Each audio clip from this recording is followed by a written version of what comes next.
Bienvenidos, bienvenidas a esta su clase número 21. En esta ocasión vamos a estar compartiendo sobre el estado de exaltación de Cristo.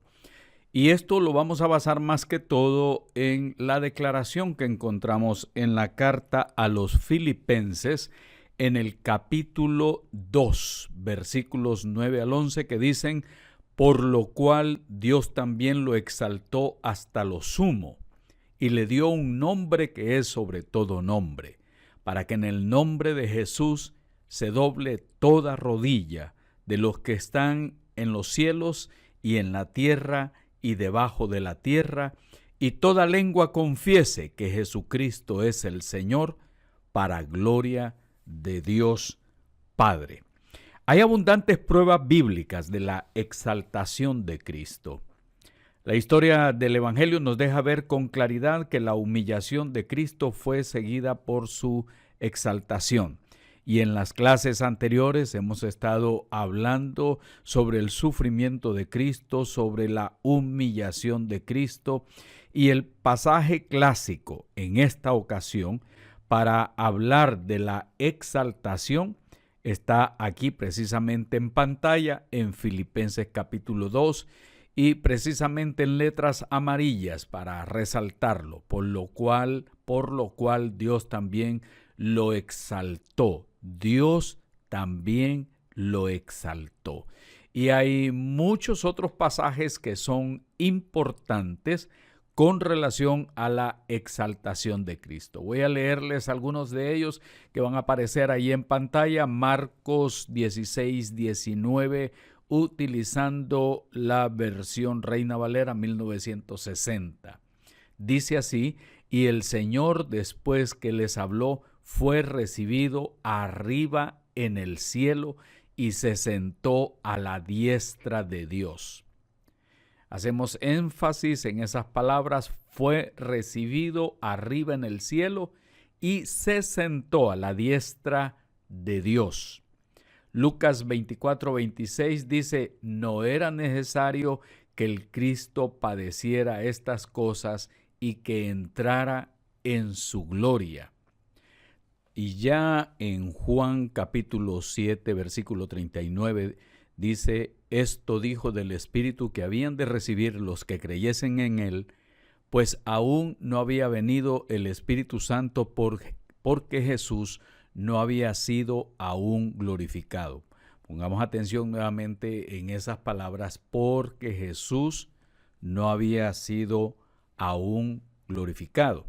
Y en Hechos 2:33 encontramos también algo que nos revela la palabra de Dios, que dice: así que, exaltado por la diestra de Dios y habiendo recibido del Padre la promesa del Espíritu Santo, ha derramado esto que vosotros veis y oís. Así que, exaltado por la diestra de Dios. Ya en Hechos 5:31 menciona también la misma situación. Dice: a este Dios ha exaltado con su diestra. Observemos en la parte de arriba, en Hechos 2:33 dice: exaltado por la diestra de Dios, y en Hechos 5:31 está diciendo: Dios ha exaltado con su diestra por príncipe y salvador, para dar a Israel arrepentimiento y perdón de pecados. El apóstol San Pablo, ya en el capítulo 8, también hace mención de esta situación. En el versículo 17 dice: y si hijos, también herederos, herederos de Dios y coherederos con Cristo, si es que padecemos juntamente con él, para que juntamente con él seamos glorificados. Seamos glorificados. Como que si pudiéramos subrayar esa parte. En Romanos 8:34 dice: ¿quién es el que condenará? Cristo es el que murió, más aún el que también resucitó, el que además está a la diestra de Dios, el que también intercede por nosotros. Dice: el que además está a la diestra de Dios.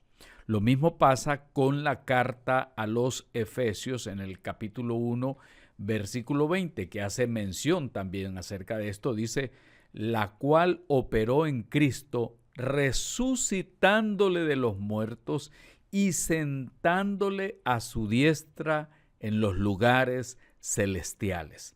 La imagen está bien clara tanto en Romanos, en los Hechos, aquí en la carta a los Efesios, donde dice también en el capítulo 4, verso 10, el que descendió es el mismo que también subió por encima de todos los cielos para llenarlo todo.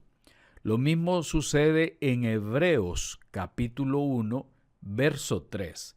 Dice, el cual siendo el resplandor de su gloria y la imagen misma de su sustancia, y quien sustenta todas las cosas con la palabra de su poder, habiendo efectuado la purificación de nuestros pecados por medio de sí mismo, se sentó a la diestra de la majestad en las alturas.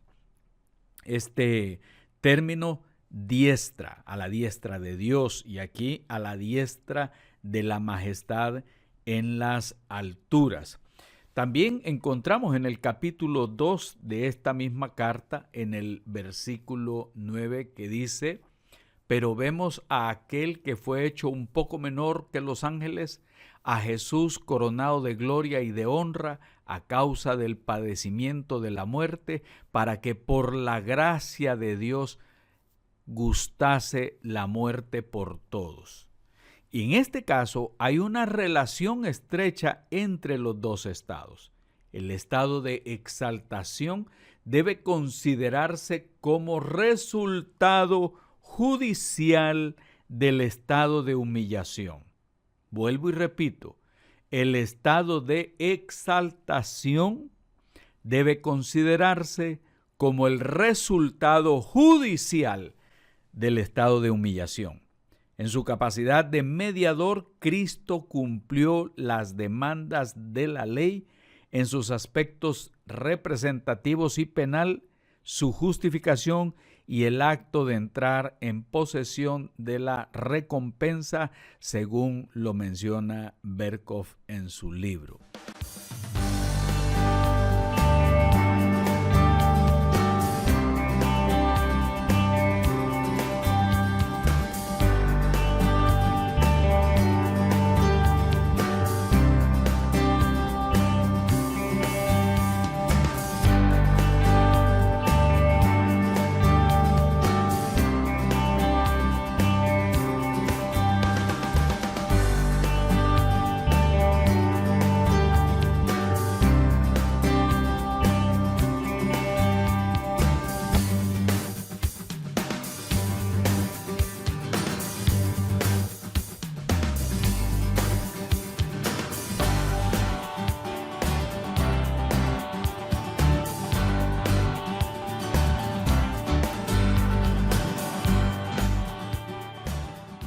Entonces hemos visto varios pasajes bíblicos que nos están hablando de que Él fue exaltado y está a la diestra de la majestad, está a la diestra de Dios. En este caso hay etapas del estado de exaltación, así como vimos en las etapas del estado de humillación.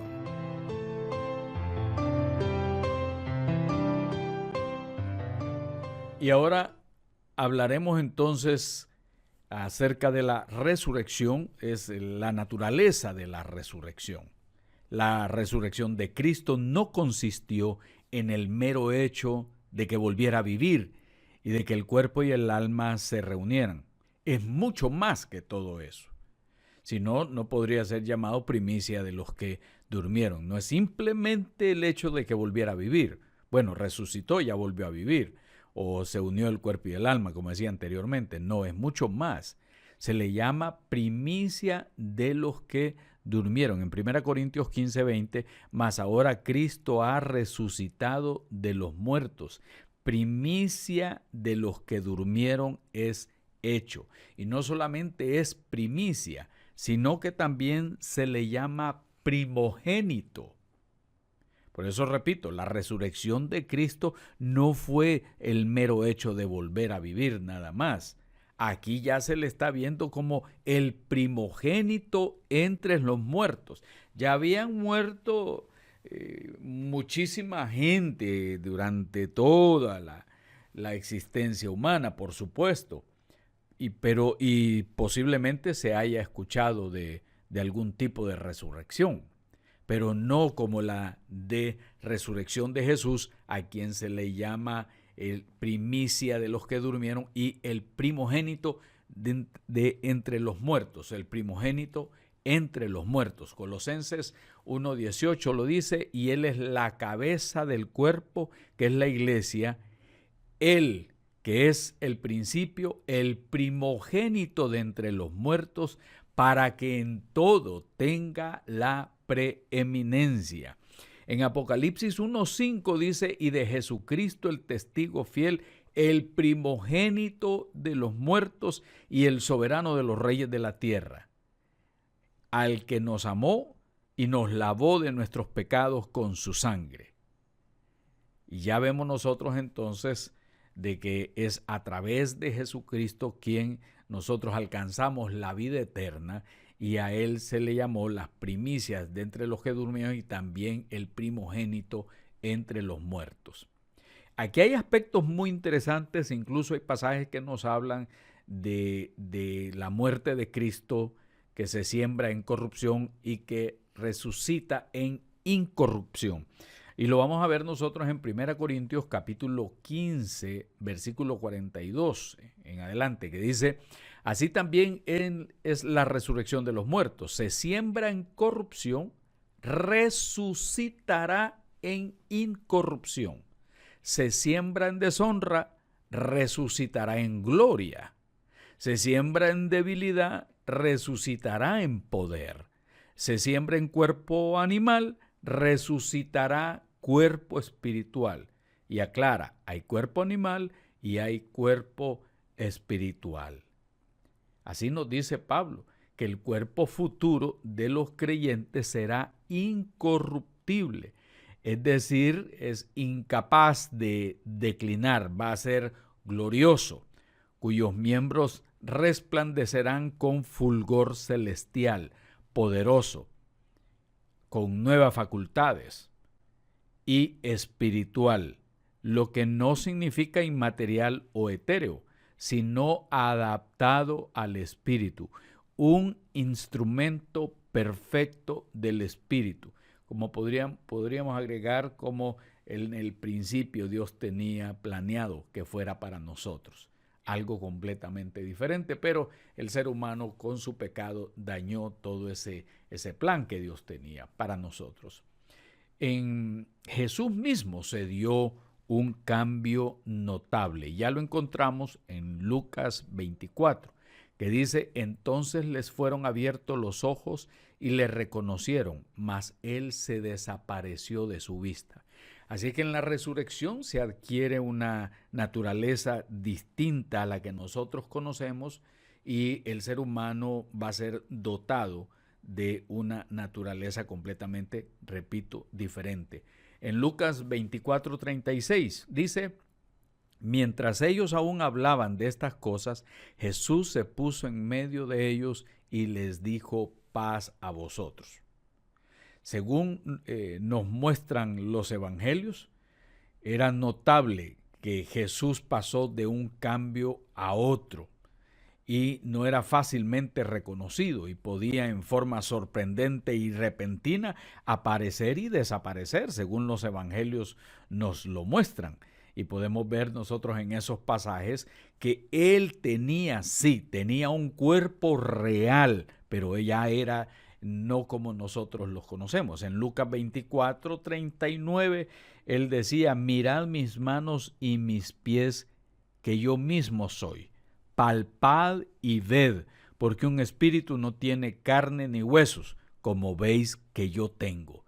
Aclara el Señor en ese pasaje que está aquí en pantalla, entonces, que hay un cambio, hay un cuerpo real, Pero el cambio que tiene lugar en los creyentes no es solamente corporal, sino espiritual. De manera semejante hubo en Cristo no solo un cambio físico, sino también un cambio en la manera de pensar, en la manera de moverse, en la manera en que Él aparecía. Y no podemos decir que haya tenido lugar en un cambio, solamente un cambio religioso o ético, sino que fue dotado con nuevas cualidades ajustadas perfectamente a su ambiente celestial, como Berkov lo está planteando. Así es que por medio de la resurrección se convierte en un espíritu vivificante.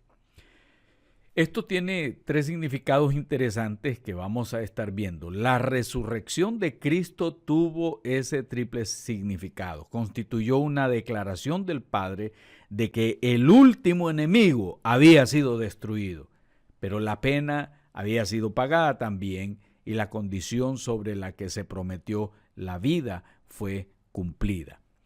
1 Corintios 15, 54 y 55 dice: cuando esto corruptible se haya vestido de incorrupción y esto mortal se haya vestido de inmortalidad, entonces se cumplirá la palabra que está escrita: sórbida es la muerte en victoria. ¿Dónde está, oh muerte, tu aguijón? ¿Dónde, oh sepulcro, tu victoria? El último enemigo entonces ha sido destruido y la pena ya ha sido pagada. En segundo lugar, en la segunda parte, entonces tenemos en Romanos 6, del 4 al 5, que simbolizó lo que estaba destinado que aconteciera a los miembros del cuerpo místico de Cristo en su justificación, en su nacimiento espiritual y en su bendita resurrección futura. Y encontramos muchos pasajes bíblicos que sirven de base aquí en Romanos 6, del 4 al 5, que dice: porque somos sepultados juntamente con Él para muerte por el bautismo, a fin de que como Cristo resucitó de los muertos por la gloria del Padre, así también nosotros andemos en vida nueva. Porque si fuimos plantados juntamente con Él en la semejanza de su muerte, así también lo seremos en la de su resurrección. Entonces esto mismo simbolizó lo que también está destinado que habría de acontecer con cada uno de nosotros.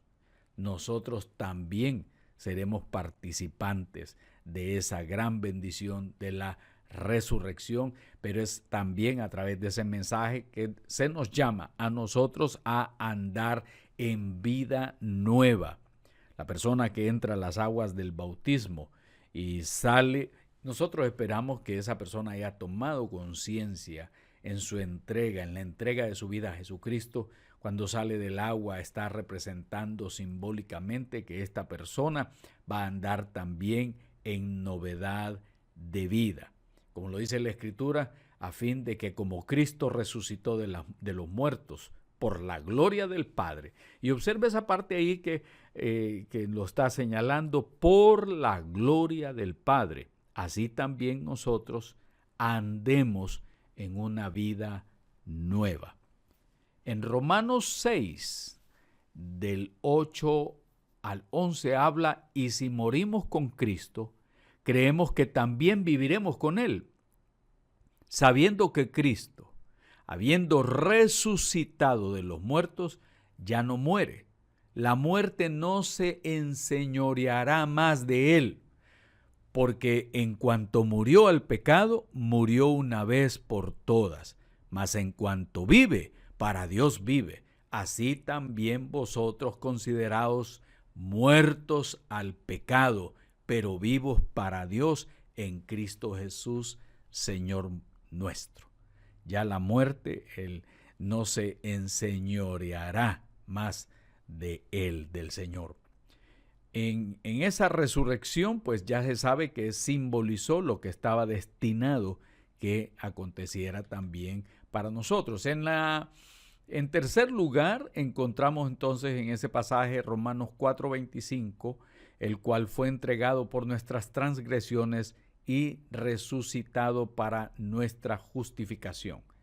Así que en esa tercera parte es también digno de mencionarse que está relacionado con la justificación, la regeneración y la resurrección final de los creyentes. Romanos 5:10, porque si siendo enemigos fuimos reconciliados con Dios por la muerte de su Hijo, mucho más estando reconciliados seremos salvos por su vida.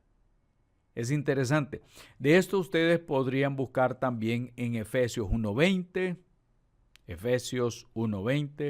en Filipenses 3:10 y también en Primera de Pedro 1:3. Filipenses 3:10 y Primera de Pedro 1:3. Vamos a hablar un poquito sobre el autor de la resurrección.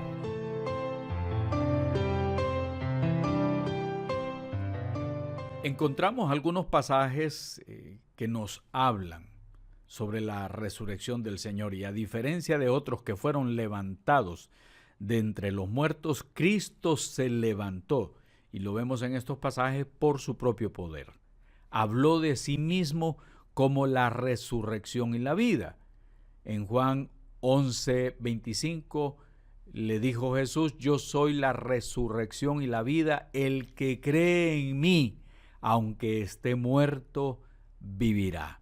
Y en Juan 2:19-21 dice: respondió Jesús y les dijo: destruid este templo, y en 3 días lo levantaré. Dijeron luego los judíos: en 46 años fue edificado este templo, y tú en 3 días lo levantarás. Mas él hablaba del templo de su cuerpo. Entonces vemos ahí que Jesús estaba hablando de ese poder. Podían matarlo, pero él resucitaría al tercer día. Y ya antes lo había dicho, porque él era la resurrección y la vida. Sin embargo, no solamente vemos que Jesús se levantó por su propio poder, por las declaraciones del mismo, sino también que los escritores bíblicos nos señalaron con frecuencia que fue por el poder de Dios. Y en esto el libro de los Hechos es muy revelador. Veamos lo que dice entonces. En Hechos 2:24 dice: al cual Dios levantó suelto los dolores de la muerte, por cuanto era imposible que fuese retenido por ella. Y dice Hechos 3:26, a vosotros primeramente Dios, habiendo levantado a su Hijo, lo envió para que os bendijese, a fin de que cada uno se convirtiera de su maldad. Vemos entonces que la resurrección no fue trabajo de Cristo nada más, sino que aquí con frecuencia vemos que se atribuye al poder de Dios en general. Ahora bien, encontramos nosotros aquí en 1 Corintios 6:14, y Dios que levantó al Señor, también a nosotros nos levantará con su poder. Observen ahí esa parte donde dice: y Dios que levantó al Señor. Anteriormente estaba diciendo algunos pasajes que Cristo decía: yo soy la resurrección, yo tengo poder para quitar la vida y yo tengo poder para darle nuevo. Entonces aquí ya cambia la cosa y nos están hablando estos pasajes y no es simplemente que cambie, sino que nos van revelando aspectos más profundos. En Romanos 6:4 dice: porque somos sepultados juntamente con él para muerte por el bautismo, a fin de que como Cristo resucitó de los muertos por la gloria del Padre, así también nosotros andemos en novedad de vida. Vamos a señalar un poquito aquí algo que es importante. En la parte de aquí arriba dice: y Dios que levantó al Señor, y en esta otra parte dice: así como Cristo resucitó de los muertos por la gloria del Padre. Estamos viendo entonces que hay pasajes bíblicos que nos señalan que ha sido por el poder de Dios. Romanos 8:11 dice, y si el espíritu de aquel que levantó de los muertos a Jesús, si el espíritu de aquel que levantó de los muertos a Jesús mora en vosotros, el que levantó de los muertos a Cristo Jesús, vivificará también vuestros cuerpos mortales por su espíritu que mora en vosotros. Entonces, vemos aquí que está hablando del gran poder de Dios.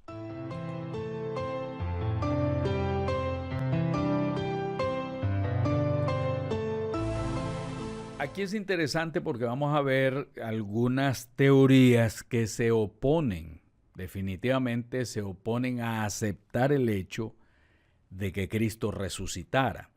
Tenemos una teoría importante que se llama el de la impostura, y se han hecho documentales, se han hecho películas queriendo ridiculizar este hecho, y muchos presumen que los discípulos practicaron, como dice ahí, un deliberado engaño, robando el cuerpo de la tumba y luego declarando que el Señor había resucitado. Estamos hablando entonces que la teoría de la impostura señala como un fraude la resurrección. Los soldados que resguardaban la tumba fueron instruidos para propagar ese cuento. Y ya en la historia encontramos a Celso, que se empeñó en usar este argumento para tratar de explicar el por qué la tumba estaba vacía.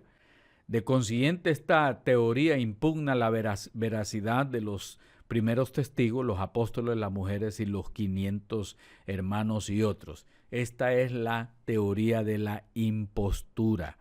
Gente diciendo o regando la noticia por todos lados de que no, que el cuerpo simplemente se lo robaron los discípulos para hacerle creer a la gente que Jesús había resucitado y que esto no era más que un fraude. Entonces estas son teorías en contra de la resurrección, como la teoría del síncope, que quizás ustedes la habrán oído en algún momento, que según esta teoría Jesús no murió en verdad, sino que nada más se desmayó, aunque se pensó que de verdad había muerto. Pero esto, como es natural, provoca varias preguntas que no se pueden fácilmente contestar. ¿Cómo puede explicarse que se hubiera engañado tantísima gente y que el golpe de lanza no le hubiera quitado la vida a Jesús? Porque cuando estaba en la cruz vino uno de los soldados y lo hirió profundamente con su lanza. Entonces, ¿cómo habría podido Jesús en una condición exhausta rodar por sí solo la piedra del sepulcro y luego caminar de Jerusalén a Emaús y regresar, tal y como lo anota Berkhof? Entonces, estamos viendo nosotros esta teoría tan ridícula que se expandió, la teoría del síncope, le dio un síncope cardíaco a él, pero no murió, sino que volvió otra vez a predicar, a hablar y a enseñar. Son teorías que se han dicho para tratar de ridiculizar la fe de los creyentes, como también la teoría de la alucinación. ¿Qué es esto? Algunos hablaban de las visiones puramente subjetivas y en su conmovido estado mental los discípulos pensaban tanto en Jesús, tanto en su Salvador, tanto en su Señor, que llegaron a creer que de verdad lo habían visto. Y esto debido quizás, decían algunos, a su estado nervioso, excitable de María Magdalena, y que la llama se avivó y se fue extendiendo. Así que se habla de este tipo de teoría, haciendo ver que los discípulos lo que habían tenido no eran más que visiones, y eso se propagó, eso se regó, y que ellos entraban en una especie de éxtasis en la cual se sumergían para después seguir hablando de que Jesús había resucitado. Entonces le llaman la teoría de la alucinación. Los discípulos estaban alucinando, señores, Jesús no resucitó, y ese fue el tipo de ataque que se dio contra la fe de los creyentes. Y la otra ha sido una teoría que le llaman la teoría del mito. las escuelas que señalan que la resurrección de Jesús no ha sido sino más que un mito. Esta es una escuela nueva que, por cierto, han sacado una cantidad de documentales en televisoras muy famosas, haciendo videos de compañías famosas, por cierto, tratando de ver que la resurrección de Jesucristo no fue sino más que un mito. La escuela mítica que apareció y trata de hacer caso omiso también de las teorías de alucinación y espectros y otras cosas más. Y ellos dicen así como existían situaciones míticas de posibles resucitados en Babilonia y en todos esos otros lugares, este tipo de creencia en la resurrección de Jesús no era más que una situación de carácter mitológico que se trajo de otras civilizaciones, de otros tiempos, y se ha tratado de implementar, de implantar en la mente de los discípulos. De esta manera, pues, se han levantado enemigos de la fe tratando de ridiculizar las creencias de que Jesucristo resucitó por su poder, de que el Padre Eterno Celestial a través de su gracia y de su poder levantara a Jesucristo y estuviera Él sentado a la diestra de su majestad. Siempre han aparecido enemigos de la fe de alguna manera, y el problema no solamente han sido las diferentes teorías, la del síncope, la del que estaban tratando de suplantarlo también, de la impostura, de que lo que hicieron fue robarse el cadáver y pues propagar de que estaba vivo, y todas estas teorías que han surgido, repito, la alucinación y todas estas han sido con el hecho de atacar la fe de los creyentes y decirles, no, Él no resucitó, por lo tanto tú no vas a resucitar. Y es ahí donde nos enfrentamos, y no solamente con ese hecho, sino también con los mismos predicadores, los mismos que enseñan la Biblia, los mismos maestros, donde se minimiza el tema de la resurrección. Es importante que esto sea recordado en las iglesias, en nuestros grupos de estudio bíblico, que la resurrección de Jesucristo sí fue auténtica y para nosotros es fundamental.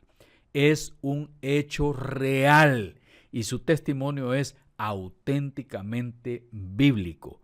La creencia en la resurrección tiene ciertamente consecuencias doctrinales. No podemos negar la resurrección física de Cristo sin impugnar la veracidad de los escritores, la veracidad de los escritores de la Biblia, puesto que en ello efectivamente la presenta como un hecho. Es una realidad. Lo encontramos nosotros en los evangelios, cantidad de textos que hacen ver la existencia de testigos que pudieron hablar, pudieron enseñar, pudieron predicar acerca de la resurrección. Además, fue el sello del Padre sobre la obra completa de Cristo, la declaración pública de su aceptación. En la resurrección, Cristo quedó libre de la servidumbre de la ley y venció al último enemigo, que es la muerte. Y la gloria sea para Dios. Tenemos entonces algunas preguntitas que contestar ahí en TESMOS, en el número 1281-455, donde ustedes podrán contestar. Y recuerden que cualquier cosa pueden escribir siempre a hoybiblia@gmail.com. Vamos a continuar. Esta es la primera parte sobre este tema. Hay otra clase más y de esa manera vamos a terminar también con la primera parte de toda la materia de teología sistemática. Vamos a esperar a que salga ya lo que sería la segunda parte del curso de teología sistemática. Muchas bendiciones y gracias por todo su apoyo, por todo su esfuerzo y sobre todo por enviarnos ese aporte. Bendiciones de parte del Señor.